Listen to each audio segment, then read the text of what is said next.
Selamat datang di Beetle Channel, semoga kita bahagia. Jangan lupa subscribe, like, komen dan share agar channel ini semakin berkembang. Terima kasih. Novel Kemenangan Dalam Hidup, Bab 2040. Aula itu penuh sesak dengan tamu. Sepintas, orang bisa melihat Tuan Tualau duduk di baris pertama. Tuan Tualau bukan satu-satunya di sini, karena anggota keluarganya juga duduk. Adapun petinggi lainnya yang berasal dari industri yang berbeda di baris pertama, salah satu dari mereka akan mengguncang Summerland ketika mereka menginjak kaki mereka. Ketika Jasper melihat mereka, dia membungkuk dan mengangguk dengan rasa terima kasih. Kemudian, pandangan Jasper berhenti di ujung sudut timur laut, di mana si lumpuh duduk dengan tenang bersama Adele di sampingnya. Ini persis gaya pria itu, rendah hati, terkendali. Pihak lain sepertinya merasakan tatapan Jasper dan mengangguk. Mari kita sambut Jasper Line, pendiri JW, dan partnernya, Mes. Wendy Suler, tuan rumah berdiri di samping panggung dan berkata dengan penuh semangat. Pada saat itu, tepuk tangan meriah datang dari para penonton. Wendy mengerti bahwa ini adalah jamuan makan Jasper, jadi dia menunjukkan senyum anggun dan elegan kepada semua orang. Setelah dia membungkuk, dia secara otomatis berdiri di sisi kanan panggung. Dia bersembunyi di balik tirai. Malam ini, dia hanya ingin memberi Jasper pusat perhatian. Melihat kenalan di bawah panggung, Jasper memegang mikrofon di tangannya. Dia awalnya memiliki ribuan kata di dalam hatinya yang ingin dia katakan, tetapi pada saat itu, dia tiba-tiba tidak tahu bagaimana mengungkapkannya. Dia telah mengalami terlalu banyak di sepanjang jalan. Melihat ke belakang, dia sudah berjalan di semua jalan yang tertutup duri. Jasper menutup matanya sedikit, mengambil napas panjang, dan kemudian perlahan membuka matanya untuk melihat semua orang di bawah panggung.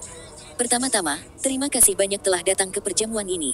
Atas persetujuan semua orang terhadap saya berterima kasih. Jasper membungkuk dalam-dalam kepada penonton di bawah panggung. Dia melakukan busur 90 derajat yang sangat standar. Tepuk tangan meriah pun terdengar dari para penonton. Saat Jasper bangkit, tepuk tangan dari penonton berangsur-angsur berhenti. Saya, Jasper, seperti orang lain, ingin melakukan bagian saya di saat krisis nasional. Dan saya hanya mengumpulkan kekuatan semua orang dan menggunakannya untuk bertarung. Saya hanya perwakilan. Orang-orang yang benar-benar bersinar adalah semua orang di negara ini, setiap warga negara Summerland. Jasper mengucapkan kata-kata ini dari lubuk hatinya. Jika tidak ada dana yang dikumpulkan oleh petinggi, jika tidak ada begitu banyak dukungan dari orang yang berbeda, jika tidak ada dukungan dari Brown dan Celine yang lumpuh di belakang layar, jika Jasper benar-benar tidak tahu apa yang akan terjadi jika salah satu dari benda-benda ini hilang. Semua ini tidak terlepas dari usaha semua orang. Inilah yang telah ditekan Jasper di lubuk hatinya. Para wartawan di tempat kejadian merekam adegan itu dengan kamera. Acara malam ini pasti akan tercatat dalam sejarah. Tembakan besar dalam lingkaran keuangan Summerland muncul bersama untuk pertama kalinya, dan mungkin saja mereka tidak akan pernah mendapatkan kesempatan untuk melihat pemandangan yang menakjubkan seperti itu lagi di masa depan. Merupakan kehormatan bagi saya untuk dapat membela negara kita melawan musuh asing bersama Anda. Akulah yang seharusnya paling banyak mengucapkan terima kasih. Kami hanya akan menghadapi lebih banyak kesulitan di masa depan, jadi saya harap kami dapat bekerja sama untuk melewati kesulitan di masa depan seperti yang kami lakukan hari ini dan untuk membuat kebangkitan besar terjadi. Setelah dia mengatakan itu, ada tepuk tangan. Tepuk tangan di tempat itu hanya untuk Jasper. Bum bum bum, petasan dinyalakan di luar, dan ratusan kembang api meledak ke langit di atas Swallow Capital. Tampilannya luar biasa, membuat pemandangan yang jarang terlihat selama lebih dari 100 tahun. Ada juga layar tampilan yang sangat besar di aula yang memainkan adegan kembang api di langit malam.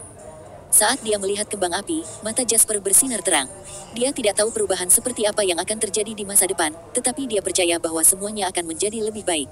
Setelah pidato sederhana, Jasper membawa Wendy ke area tamu. Jasper pertama kali pergi ke Dawson. Paman Suler, bagus, kamu sudah berkembang pesat. Saya baik-baik saja. Pergi dan hibur yang lain dulu. Anda tidak harus begitu sopan dengan keluarga Anda. Dawson tersenyum dan menepuk bahu Jasper. Jasper mengangguk dan berjalan ke meja Laos. Henry bangkit saat dia melihat Jasper dari jauh. Kamu anak senjata, desain tempat hari ini sangat megah. Anda bahkan lebih agung dari saya sekarang, tetapi tidak peduli apa, saya dengan tulus memberi Anda restu dari lubuk hati saya. Jasper masih sedikit tidak nyaman mendengar kata-kata emosional Henry. Dia belum pernah mengalami momen cheesy seperti itu dengan pria ini sebelumnya. Aku datang untuk melihat tuan tua hukum dan paman hukum, bukan kamu. Hei, jangan katakan itu. Henry tiba-tiba menjadi putus asa, dan Jill, yang berdiri di sampingnya, terbatuk. Batuk ini berhasil membuat Henry mematuhi setiap perintahnya dan dia duduk di kursi dengan patuh tanpa mengucapkan sepatah kata pun. Henry menatap Jasper tanpa daya. Dia enggan bersikap agresif terhadap Jill. Saat itu, siapa yang tidak tahu bahwa Henry Lau dari Harbor City adalah seorang playboy? Siapa yang tahu bahwa wanita seperti itu akan muncul di masa depan? Jasper, selamat. Jill mengangkat gelasnya dan berkata pada Jasper. Tidak banyak. Saya hanya melakukan apa yang benar. Jasper tersenyum dan mendentingkan gelasnya ke gelas Jill. Jill adalah orang dengan rasa patriotisme yang kuat. Karena itu, dia sangat mengagumi Jasper atas penampilannya yang luar biasa dalam perang keuangan kali ini. Paman Lau, aku tidak berharap kamu datang ke sini secara langsung. Jasper kemudian berjalan ke Zakari dan berkata. Zakari mengangkat gelasnya dan menatap Jasper dengan kekaguman. Ketika pertama kali melihat Jasper, dia tahu bahwa dia adalah seorang pemuda yang akan sangat menjanjikan di masa depan, tetapi tidak ada yang akan membayangkan bahwa Jasper akan tumbuh dari pohon muda menjadi pohon yang menjulang tinggi. Ini pesta perayaanmu, Jasper. Tentu saja, saya harus datang, kata Zakari sambil tersenyum. Paman, kamu sangat memujiku. Jasper mengangkat gelas anggur, memiringkan gelas sedikit ke belakang, dan mengetukkannya ke gelas Zakari. Bagi Jasper, hukum adalah kawan seperjuangan di garis depan yang sama dan tidak perlu berpura-pura di depan satu sama lain. Namun, tetap perlu menghormati yang lebih tua, dan Jasper tidak akan pernah melupakan kesopanan dasar ini. Jasper, ini adalah homecomingmu hari ini, jadi nikmati momennya. Kami semua menantikan kejutan yang akan Anda berikan kepada kami di masa depan. Kata Tuan Tua Lau di samping. Dua kalimatnya mengandung makna yang tak terbatas. Saya akan memberikan segalanya dan melakukan yang terbaik. Nada bicara Jasper tegas saat dia menghabiskan anggur dalam satu tegukan. Anna memandang Jasper dari samping.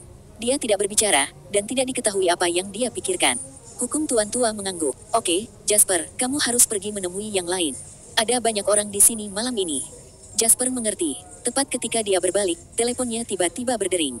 Jasper, acara yang luar biasa. Anda harus tenggelam dalam kegembiraan kemenangan sekarang, kan? Suara eksentrik Soros terdengar di telepon, terdengar sangat tidak enak di telinga. Kamu bilang hari ini adalah pesta perayaanmu, tapi kenapa kamu tidak memberitahu teman lamamu? Kami juga bisa merayakannya untukmu. Bersambung, terima kasih telah menyaksikan dan terima kasih telah mendukung channel ini.